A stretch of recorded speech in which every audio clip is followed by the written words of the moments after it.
Jenna, and I'm back with a video on post-college depression, because that is what I want to talk about today. I graduated from college almost a year ago. It was last December, and ever since then, I just have been going through one challenge after another, and the post-college depression part, I was not expecting at all. When I first graduated college, my biggest struggle was trying to find a job. I'm visually impaired. I have a retinal dystrophy called Stargardt's. So it's basically like a pre-onset of macular degeneration, which is what most people get when they get older. I just get it I just am genetically predisposed to get it when I'm young.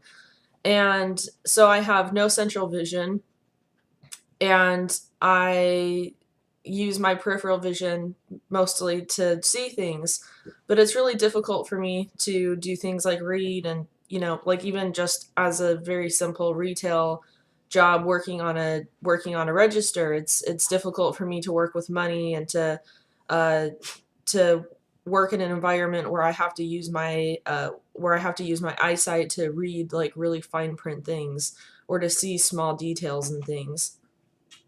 So I majored in history and I minored in education, and I was wanting to be a teacher. But then for the course of about a year and a half, like I really thought pretty heavily about whether or not I was wanting to become a teacher, because being a teacher is an amazing job and it's a very inspirational job. You get to help kids, you get to work with them and watch them grow and all that good stuff. But there are a lot of sacrifices that go into being a teacher, and I just really didn't want to make those sacrifices when it came down to it. I realized that I had chosen the teaching profession because it was a more practical decision, and what I really wanted to do was my art. But I didn't really know what how to go about actually making that a reality. But when I first graduated, I was looking more into education type jobs, tutoring jobs. My first challenge was finding a job that was close enough to where I lived, where the cost of Uber wouldn't be more than what I was actually making for that day, which I'm still having that issue now. I still keep my eye out for positions, but when it comes to actually like getting a job, um, when it actually comes to getting a job, that's my biggest hurdle is transportation and actually having it be worth it, because it's like one of those things that I would have the job, so it would be nice to like say that I had the job, but it would end up being one of those things where it would be really nice to say that I had the job, but I would virtually be making no money because I'd be spending all of that money that I'd be making on Uber fare just to get to my job. And to me, that just wasn't gonna fly. So I was an online tutor for a while, and that was just a disaster. And yeah, then shortly after that, I ended up getting sick. I was diagnosed with bipolar disorder, and I pretty much was in the hospital for 5 weeks, and then I've spent all of that time since then. I've spent the past 2 months trying to get stabilized on medication. I've been having a lot of issues with my medications and trying to find the right dosage, and it's just been and here I am almost a year later after having graduated college, and I still feel this pressure to get a job and to be a functioning person in society.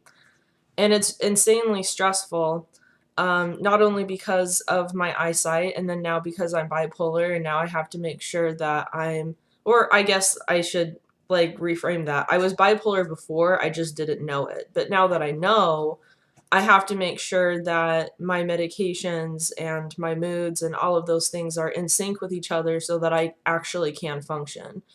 Um, and all of these things make me feel very, very depressed. I not only depressed, but extremely anxious because I feel like a failure every day that I wake up. And one of the ways that I have been able to cope, first of all, I have this channel. Like, and I also have a Star Wars channel that is actually like successful, and I have quite a few subscribers. So that makes me happy, and I wish that I could have like the same level of success for this channel where I could like reach out to people and talk about these other aspects of my life, like art and post-college depression and bipolar disorder, OCD, um, all of that other, that whole other realm that exists outside of my Star Wars life. But yeah, so my YouTube channels have helped me to cope. And also too, when I was trying to find a job, this was like earlier in the year, and I was trying to find a job and I was having to overcome all of the transportation hurdles and my eyesight issues, having potential employers discriminating against me and what I am and am not capable of doing. And finally, I just said, you know what? Just fuck all of this. This is just such bullshit. I'm just going to create my own job. I'm going to work on creating my own living. I'm going to be my own boss because I know what I'm capable of doing.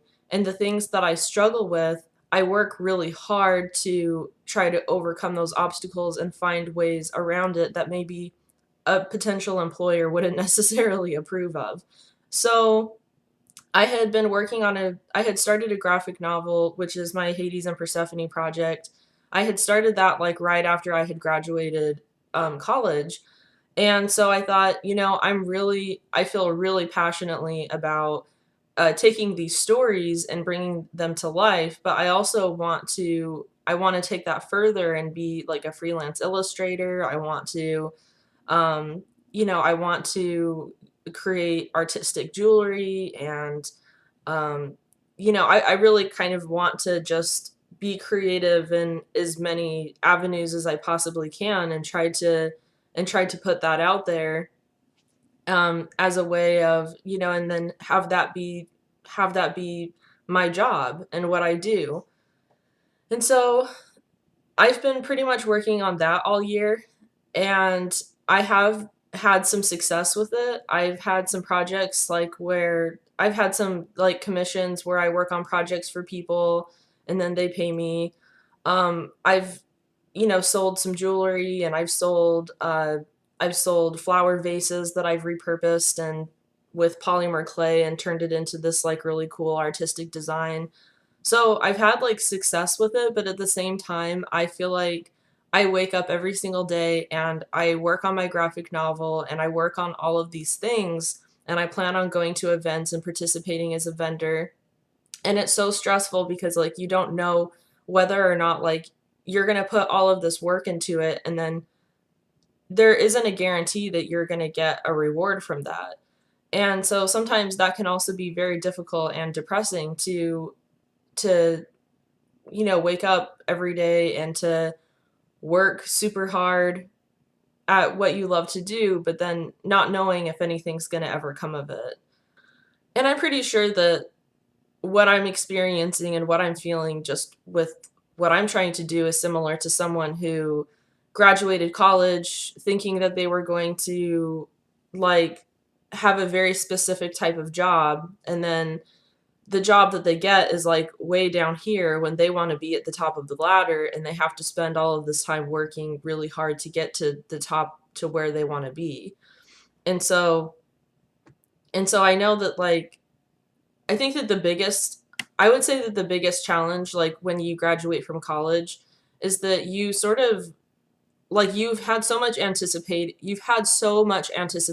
over graduating that when you finally do, it's like uh, it's almost kind of anticlimactic in a way, and you realize that the real work begins and you're exhausted from school, and then now you're alone and there's very little structure, and you just kind of you feel like you're lost in the sea of people who are trying to do exactly the same thing as you, but you're all kind of doing it on your like but everyone's trying to do it by themselves. Like it's not a joint collaborative effort. Everything's very independent, and yeah. So, yeah, that's been my post-graduation experience. I've experienced depression, suicidal ideation, very extreme anxiety.